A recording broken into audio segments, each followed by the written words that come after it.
Sa isang bansang matagal nang binabalot ng suliraning politikal, korupsyon sa pamahalaan, at kawalan ng tiwala ng mamamayan sa mga institusyon natin, kakaibang tanawin ang makikita ngayong darating na November 16 hanggang 18, taong kasalukuyan. Muling magsasama-sama ang milyon-milyong kaanib ng Iglesia ni Cristo.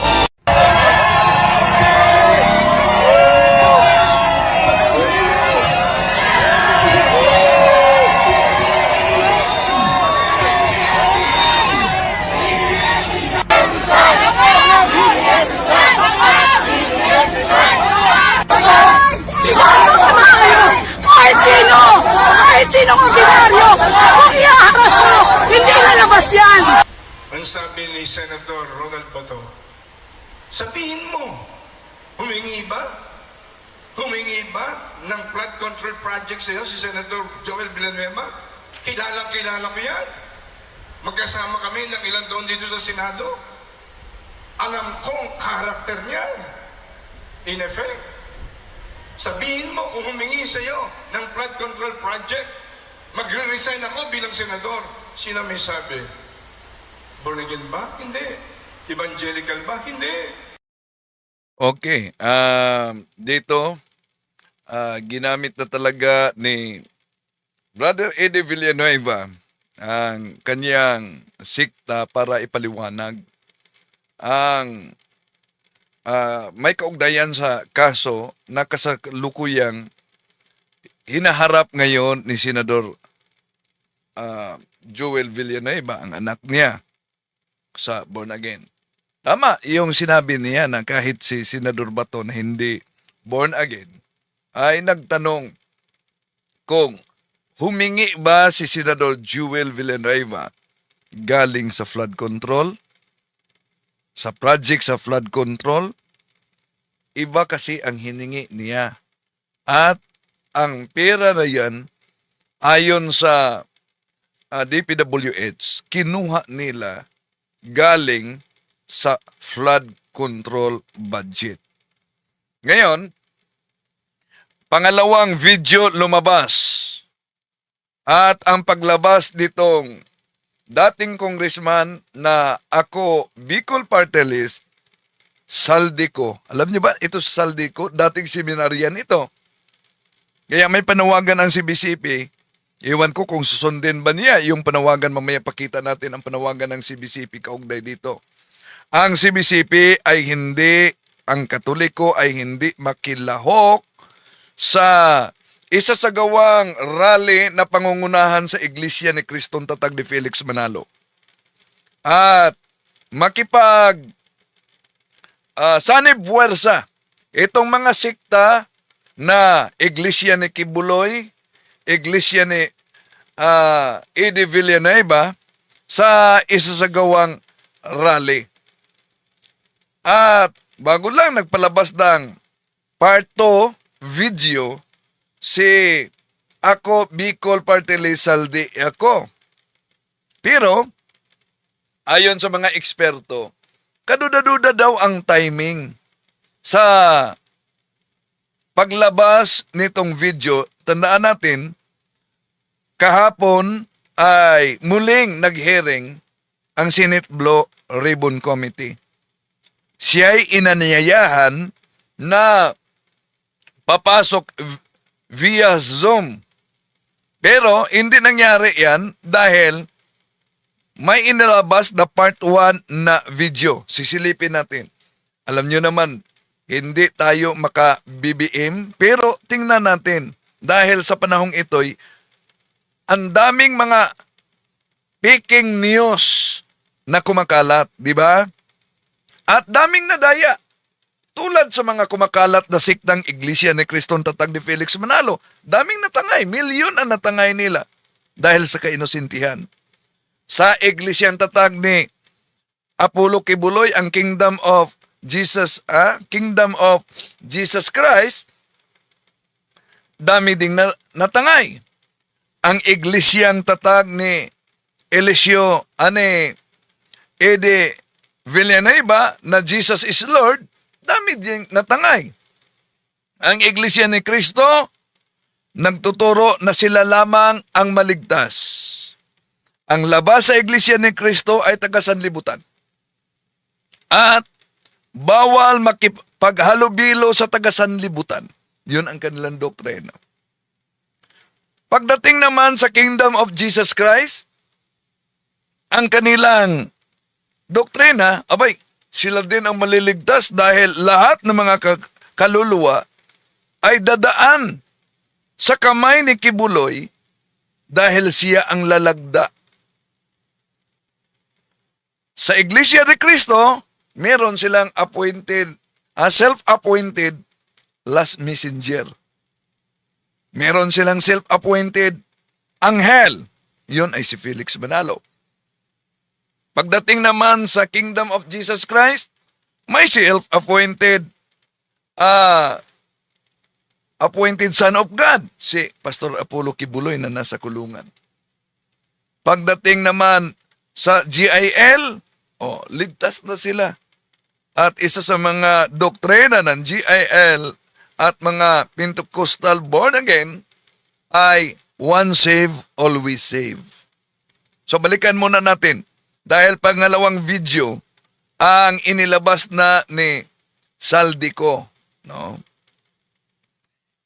Ito'y napaka-timing talaga sa isa sa gawang naka-schedule na rally sa Iglesia ni Cristo, Kingdom of Jesus Christ at Jesus is Lord.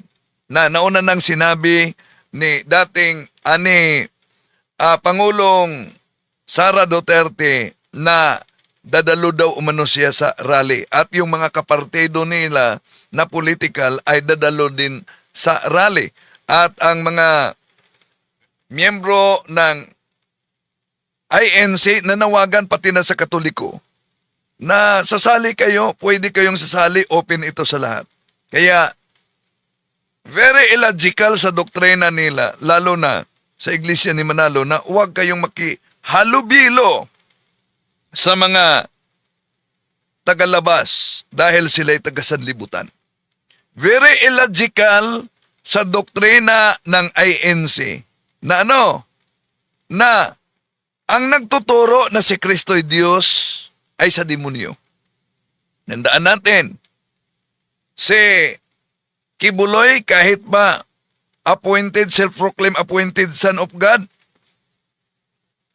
binanatan niya ng mga ministro nila ni Parba at ni Michael Sandoval dahil bula ang propeta daw. At para sa INC, ang nagtuturo na si Kristo'y Diyos sa demonyo.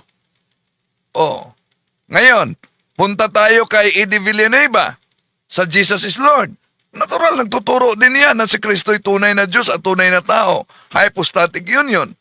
So, meaning, sa demonyo din sila para sa Iglesia ni Cristo.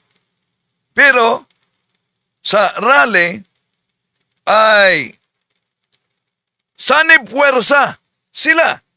INC, GIL, yung kinikilala ng INC na sa demonyo, makipagsanib puwersa sila sa rally.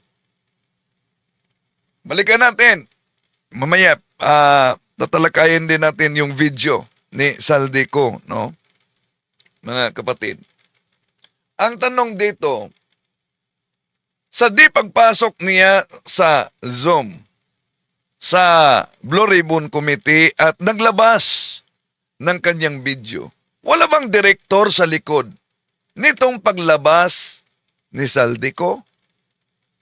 Ano ba ang agenda ni Saldico sa paglabas niya sa video? Part 1 at Part 2, mga kapatid. Ang kanya bang agenda upang iligtas niya ang kanyang sarili nitong malawakan at garapalang pangnanakaw sa pira ng bayan?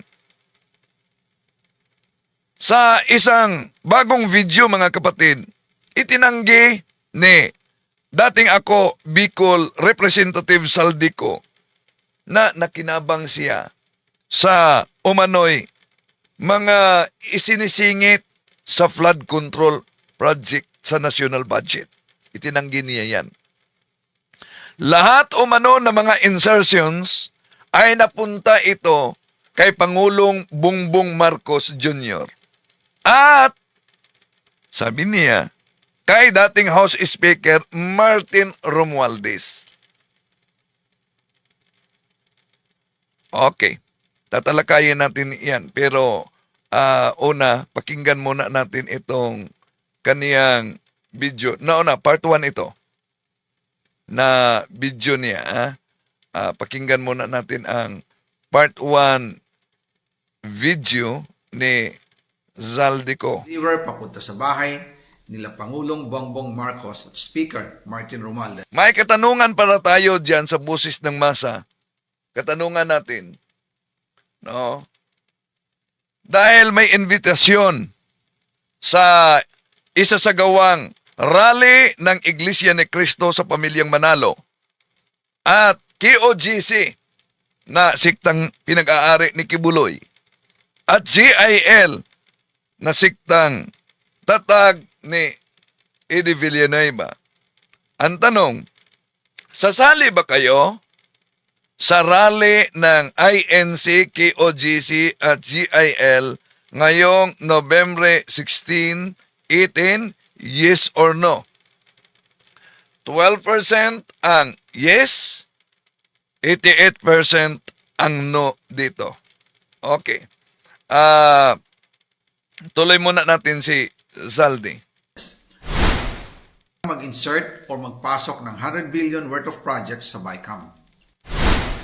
Sana po ay hindi nila ako mapatay bago ko mailabas ang lahat. Ito na pahayag, una, kailangan talagang mas mabuti pa sigurong lalabas na si Zaldico, no?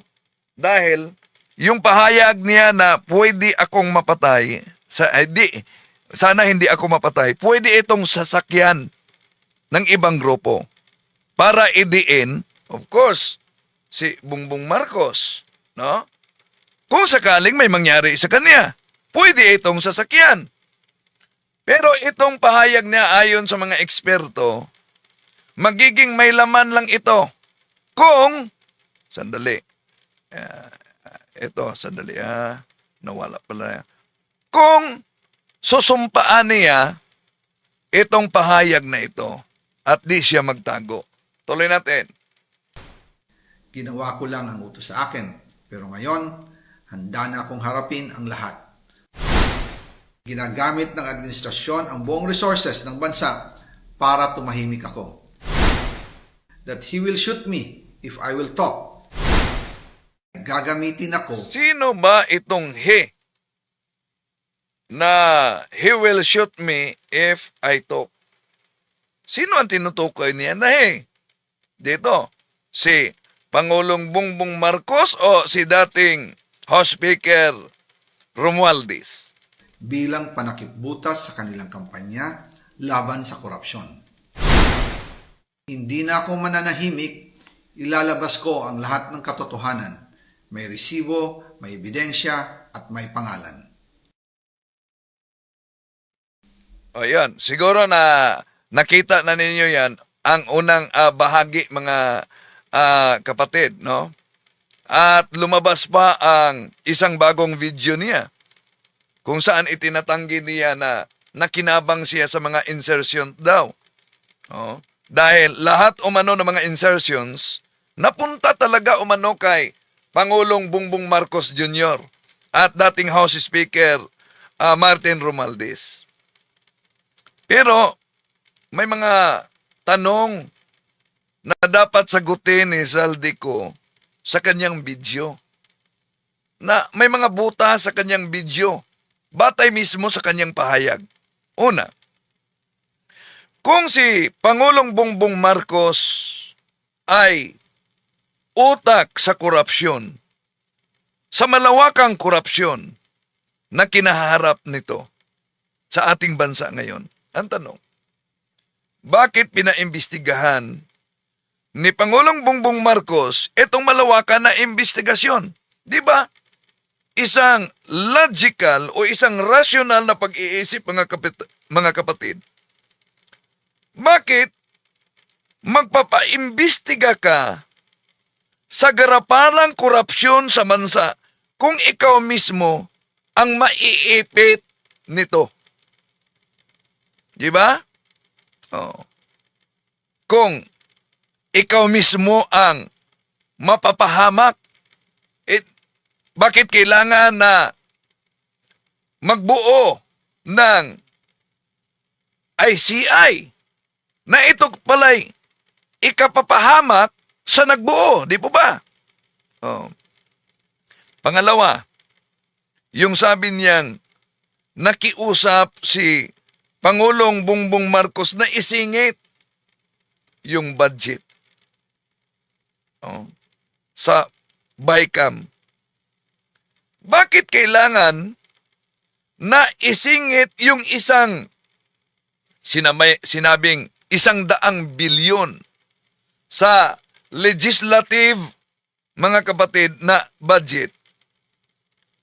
Kung tingnan ayon sa mga eksperto, maaari naman itong gawin doon mismo sa National Expenditure Plan mismo, yung tinatawag na NEPC. Yun ang hawak ng presidente. Pwede niyang taasan kung gusto ng presidente sa pamamagitan ng National Expenditures Plan, mga kapatid. Hawak yan ng presidente mismo kung gusto niyang taasan. Kaya bakit kailangan pa niyang mag-involve ng maraming tao para ipasok yon, lalo na sa BICAM? Di ba? Okay. May lumabas na mga malita-malita.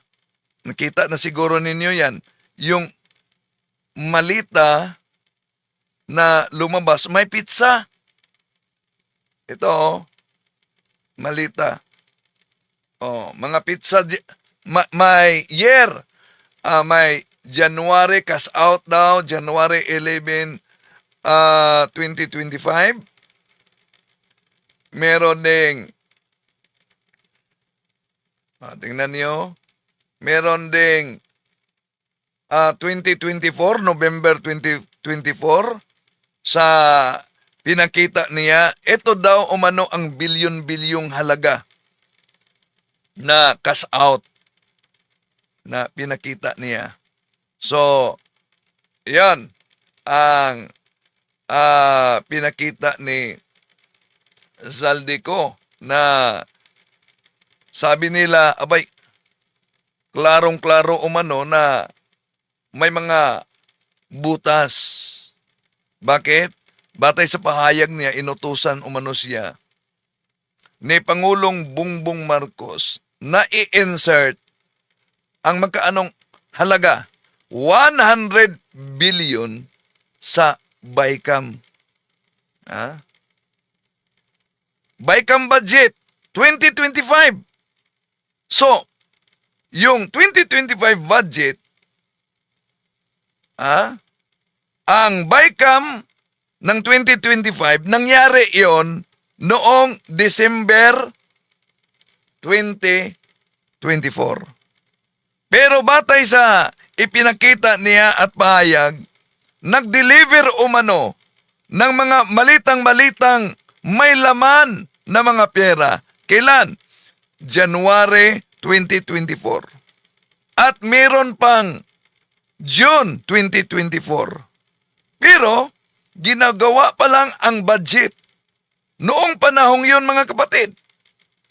So, Agosto na nang nasumiti sa Kongreso ang budget. Kaya paano mangyari iyon? No? At di ba, may binito si Pangulong Bongbong Marcos. Ano yung binito niya? Binito niya ang budget sa public works. Hindi ba binito niya? Magkano ang halaga sa binito niya? Ang halaga sa binito niya, 194 billion na budget sa public works. Ang tanong, bakit humingi siya ng 100 billion tapos ibibito niya yung budget ng public works na 195 billion? Okay. So, pero may sagot din dyan si Attorney Maya, no? Kaugnay dyan. So, may panawagan, of course, si Senador Bato, may panawagan siya. Ano ba yung panawagan ni Senador Bato? Alam niyo ba? Ito ha.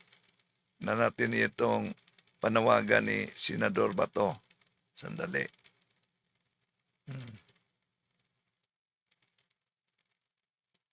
May panawagan si Senador Bato. Okay. Pakita natin yung panawagan ni Senador Bato. Dito. Ito ang panawagan ni Senador Bato. Noong October 3, 2025, sabi ni Senador Bato, Mr. Saldico, be a man. Harapin mo ang kaso mo. Huwag kang tumakbo. Di ba may punto din si Senador Bato? Dapat harapin umano ang kaso. Huwag tumakbo. Tanong, asa na ba si Senador Bato? Haharapin kaya niya ang kaso niya? At sabi din Ombudsman Remulla, no, na mas mabuting umuwi at isumiti ang iyong salaysay, no, yung pahayag niya, lalo na sumpaan yung salaysay niya. Yun din ang panawagan ng CBCP, no. Ang panawagan ng CBCP na uwi talaga dito. At kung sino man talagang nasa likod sa malawakang korupsyon sa ating bansa, managot ang dapat managot. Pero dapat sumpaan niya yung salaysay niya. Ang sabi din ni Harry Roque noon, Attorney Harry Roque, binanatan niya si Saldico noon. Pero noong naglabas ng video, naging bayani na niya ngayon si Saldico. Ito sabi niya.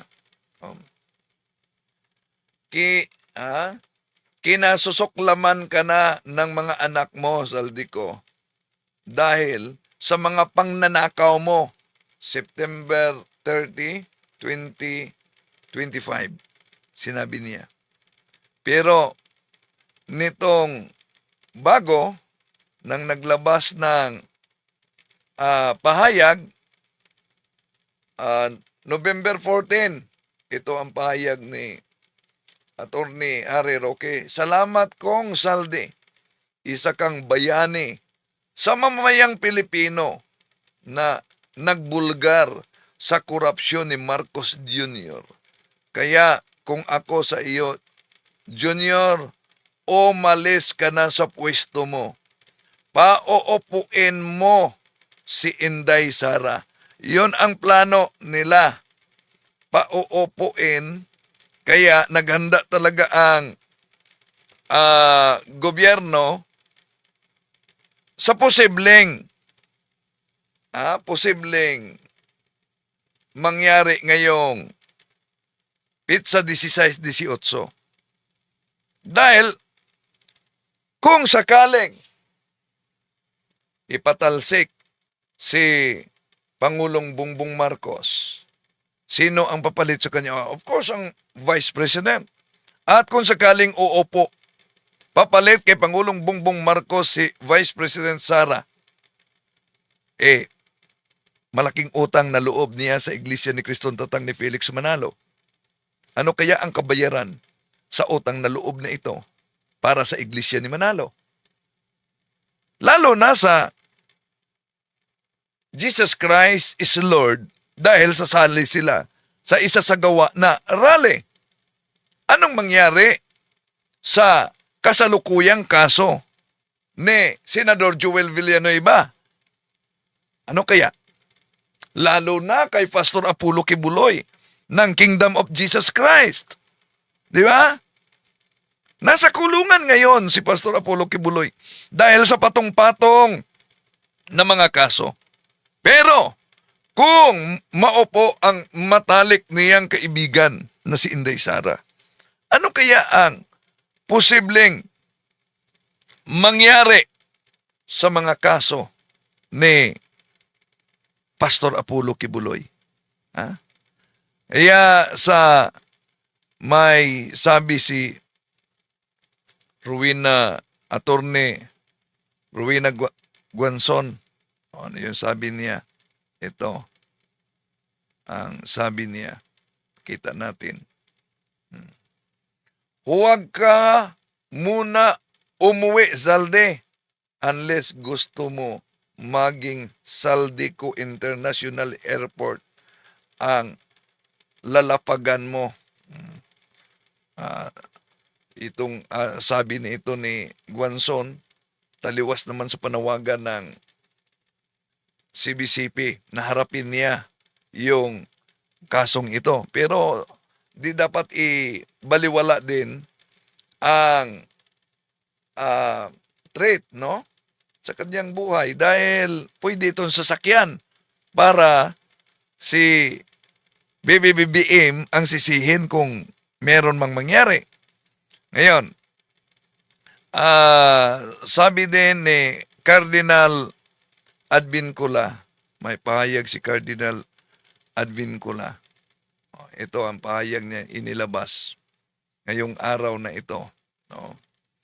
In moments of mass gatherings and public discourse, we do not let emotion prevail over reason. We must always adhere to the rule of law and resist any calls for extra constitutional means to solve our problems. Our loyalty must be to our country and its democratic principles, not to the persons, and certainly not to other self-serving motivations. Yun ang panawagan ni Cardinal Advincula, mga kapatid. So, anong layunin daw sa rally ng INC? Ito daw ang layunin ng rally sa INC.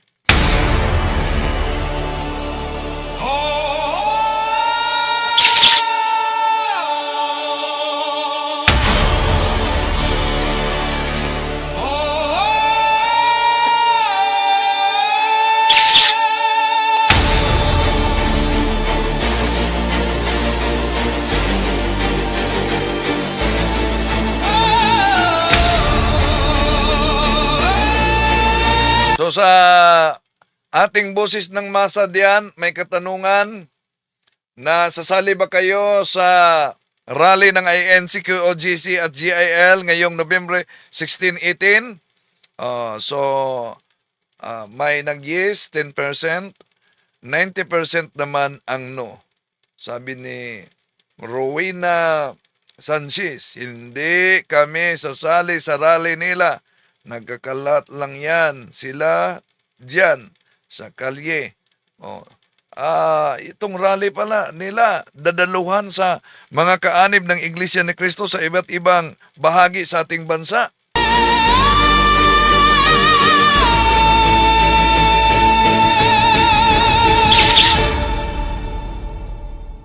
Sa isang bansang matagal nang binabalot ng suliraning politikal, korupsyon sa pamahalaan, at kawalan ng tiwala ng mamamayan sa mga institusyon natin, kakaibang tanawin ang makikita ngayong darating na November 16 hanggang 18, taong kasalukuyan.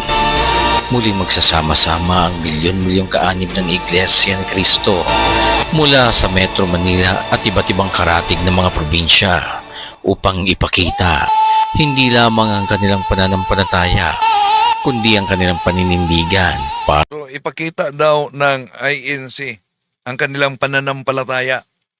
So, pag ang Katoliko ang magsagawa ng pahayag kaugnay sa mga isyo na nasa lipunan, daming mga nagagalit. Bakit kayo nang himasok sa politika? Pero itong kay Kibuloy, itong sa Iglesia ni Manalo at iba pa na meron talaga mga pinatakbo din, no, sa politika. Oh.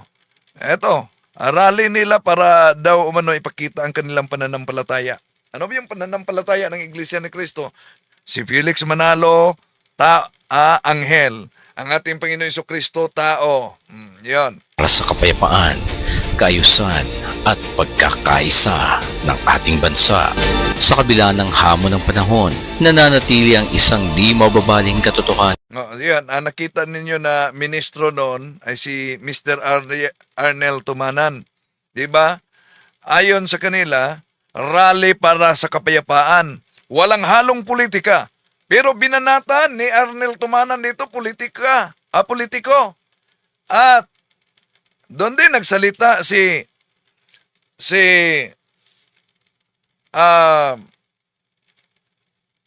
Marcolita, di ba?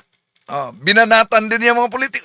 Asan yung sabi nilang walang halong politiko? Na si Tumanan, may isang politiko daw. Hindi pa sikat, laos na. Taliwas sa sinabi nilang walang halong politiko. Ng Iglesia ni Cristo ay handang kumilos, tumindig at magkaisa para sa kabutihan. Lalo na ang simbahang Katoliko, kung maalala ninyo, mga kapatid, tumindig din ang simbahang Katoliko para magkaisa laban sa korupsyon. Yeah?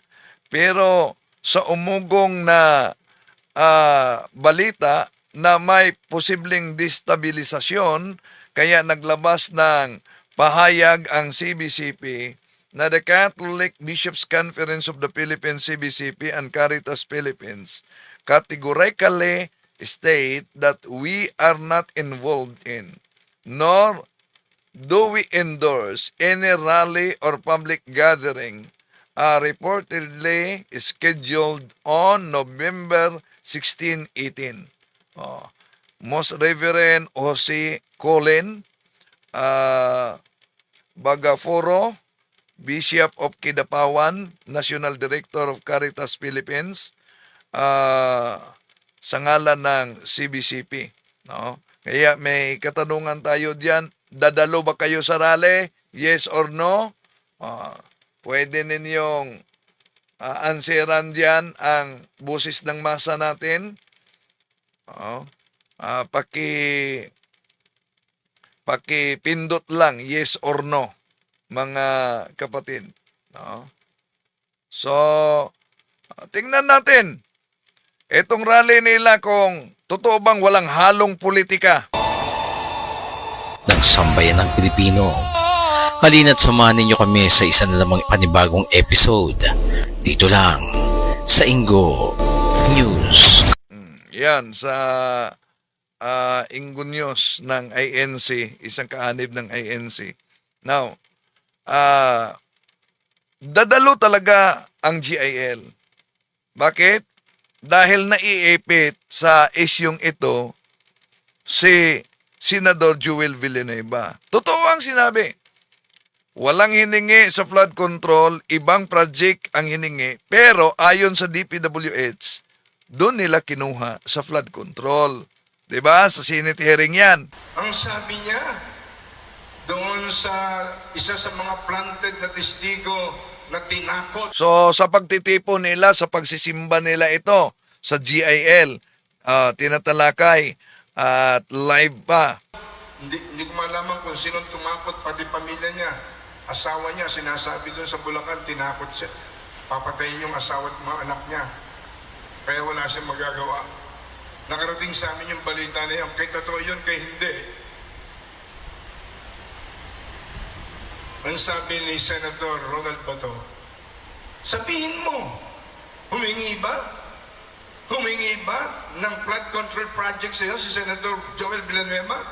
So, ngayon na sinampahan talaga, may dagdag pang mga mambabatas sa Senado ang nasampahan. Di ba? Pati na pala si Grispo. Pati na si Nancy Binay. Dagdag na nasampahan. So, kung nasampahan, may ebidensya na nagtuturo sa kanyang involvement. Kilala ko yan. Magkasama kami ng ilang taon dito sa Senado. Alam ko ang karakter niyan. In effect, sabihin mo kung humingi sa'yo ng flood control project, Yun. Pinaliwanag na yan na may project na hiningi si Senador Joel at doon kinuha ng DPWH sa budget sa flood control. Grabe, no? Trilyon ang nanakaw. Bilyon lang tayo. A milyon tayo. 116 million. So, malaki ang nawala kumpara sa populasyon sa Pilipino. Ibig sabihin mga kapatid, lalo na yung propaganda na naghirap ang tao dahil marami ng tao ngayon sa ating bansa, meron na tayong 116 million, yun ang dahilan sa paghihirap ng tao. Maniniwala ba kayo na dahil sa overpopulated overpopulation na marami ng mga tao, yun ang dahilan sa paghirap sa ating bansa. Magkaano ang nawala? Trilyon ang nawala sa budget sa flood control. Ilan ang populasyon sa ating bansa? 116 million. Ang laki. Kahit pa bigyan ng tag 1 million bawat isa, sobra pa ang pera. Anong punto dito?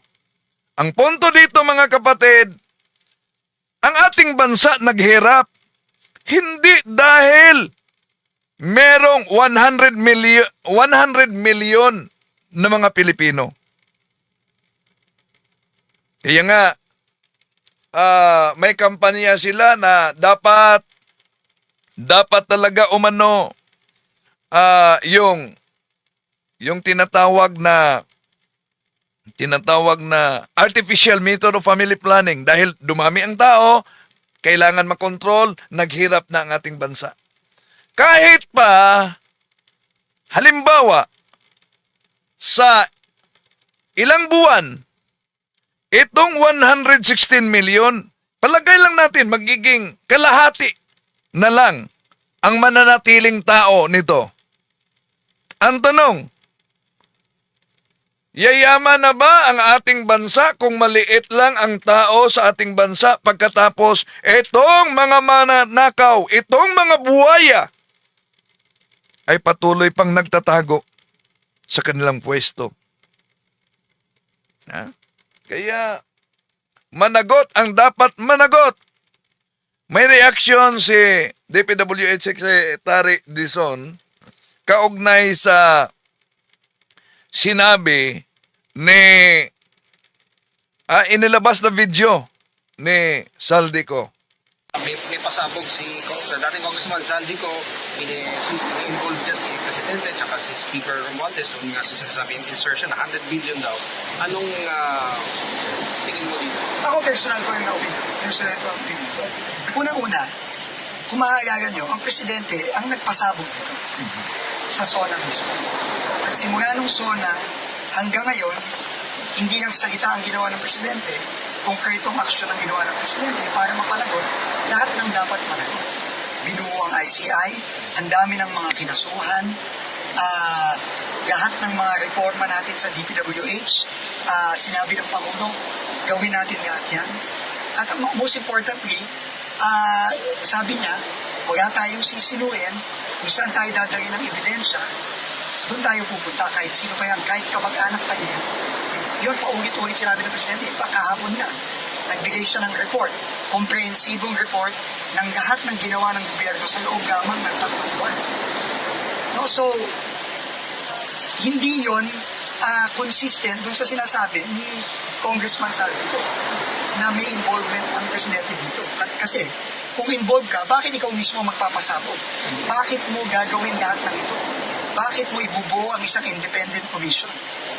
Bakit mo sasabihin na lahat ng dapat managot dapat managot? Bakit mo sasabihin na bago magpasko, sigurado nang may makukulong? So ako, at ano naman ang ginawa ni Congressman Saldico? Di ba ang ginawa ni Congressman Saldico? Umalis ng Pilipinas. Nung nagsimula pa lang itong kontrobersiya, skandalo sa blood control, ang ginawa ni Congressman Al Saldico umalis ng Pilipinas. So sino paniniwalaan natin? Yun lang. Ako personal ko na opinion.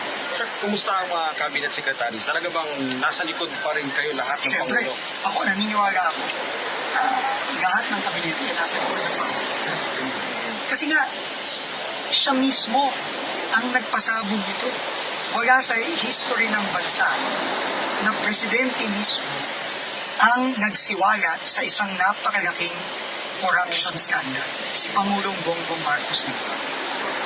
At doon ako kampante.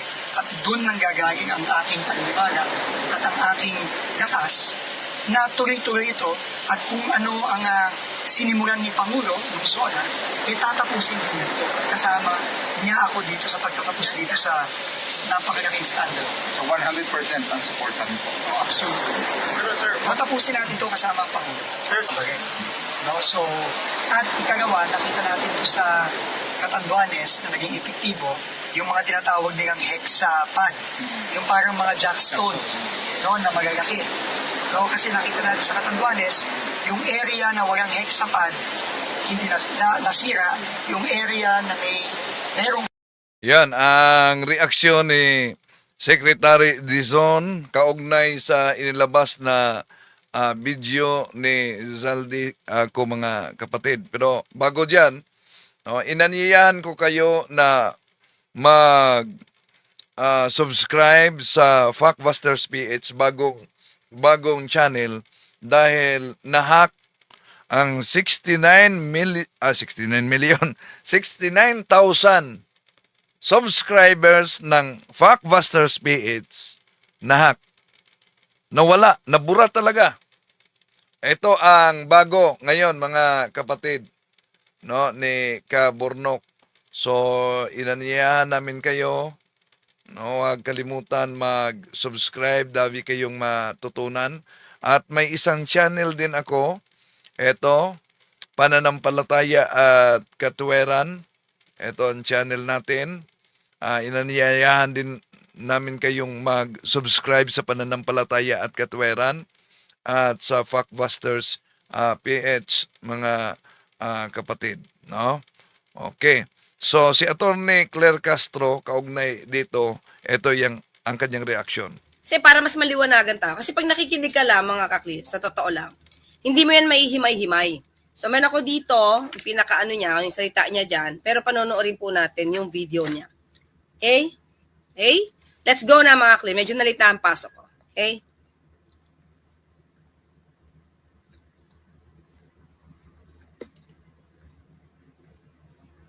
Ang nag-deliver papunta sa bahay nila Pangulong Bongbong Marcos, Speaker Martin Romualdez. Okay, mga clear part 1 to. So, meron siyang binabasa. Okay, at Mag-insert tingnan niyo yung itsura niya. Hindi ba siya nagpapaawa nito? Okay, sige. So, Biglang pumayat yata, no? Kaya nga, ayon sa mga eksperto, tiningnan umano nilang mabuti kung ito ba'y AI dahil iba talaga sa kanyang sa kanyang larawan noon. sabi niya ang insertion, okay? or magpasok ng 100 billion worth of projects So, mga ka-clear, ang dinidiscuss niya dito ay insertion. Allegedly, insertion ng 100 billion worth of project. Okay? sa BICAM. Sana po ay Okay, hindi sabay cam daw, sabay cam, ha? Hindi lang tayo nagsabi nito, mga clear. Hindi lang si Secretary. Sandali, may nabasa ako dito si BBM, kung may konsensya ka pa, bumaba ka na lang. Dahil ba sa pahayag ni Saldico na hindi niya sinumpaan at ang daming butas, dapat bababa na lang sa pwesto si Pangulong Bongbong Marcos? And then, sino ang makabenepisyo? Kung tingnan natin sa kay Saldico, sino ang nag-approve sa kaniyang Sunwest Construction noong 2019? Saan siya nakabenepisyo?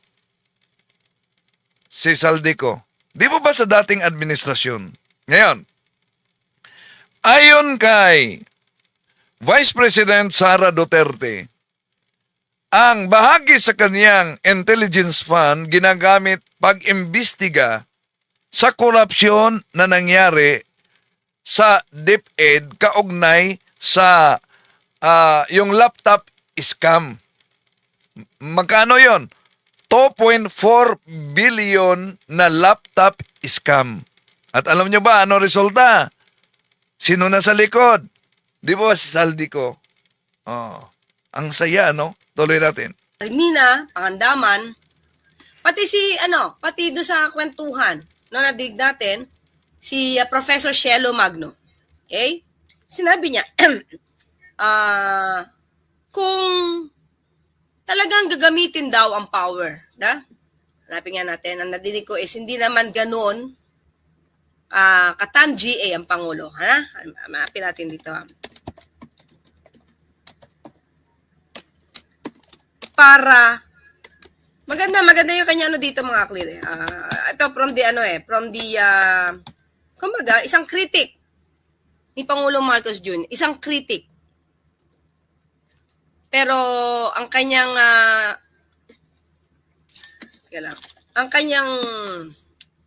isip dito parang malabo 'yun. Bakit? Ito mga clear. Sige pakinggan natin. Ay, basahin pala natin. Pakita ko lang kasi at least alam nyo na ito ay neutral. Okay? Hindi pala neutral. Critic pa nga Critic pa na. Pwede na niya isaksak yon sa NEP pa lang. Sabi niya, nadinig ko yung iba, panoorin niyo po yun kay Christian Isguera. Bakit naman idadamay pa ng Pangulo ang ibang mga tao, ibang opisyal, para lang gawin itong pangungurakot? When in fact, pwede niya nang isaksak yung 100 billion na yon sa NEP pa lang. Yung proposed budget. Diba? So, executive lang makakaalam. Sabi niya, former Undersecretary for Fiscal Policy and Monitoring Shelo Magno questioned former Ako Bicol Party List Representative Saldico's claim that President Ferdinand Bongbong Marcos Jr. ordered the alleged 100 billion budget insertions, asking why such additions would be made during the bicameral deliberations instead of the initial budget proposal. May chance ka na Pwede mo naman idagdag na yan sa proposal mo kung gugustuhin mo talagang kurakutin. Hindi ganun ang Pangulo Diba? Kung ano yung kailangan, yun lang ang gagamitin. Yun lang ang ipopropose. Magno's comment came after co-released a video denying involvement in the alleged flood control corruption scheme and alleging directives from the President and former Speaker Martin Romualdez. Ito, kumbaga, ito muna, paunang idea. Wait.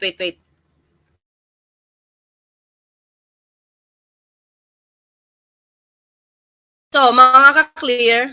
Okay, wait lang Okay. So, di ba? Itong sabi niya, Ang tanong ko lang kay Saldico, parang sobrang tan-GA naman ni BBM. Hinintay pa ang BICAM para mag-insert ng 100B. Pwede na niyang isaksak yun sa NEP pa lang. O ito, ekonomista to. Ekonomista to. Critic ng Pangulo. Diba? Alam naman natin si Professor Shelo Magno, critic to. Pero kita niya kung paano magsinungaling si Saldico. Diba? So, alam mo na merong gumawa ng kwento na to para lang idamay ang So, abangan natin ang susunod na kabanata, no? I am Kathleen. I am alive. I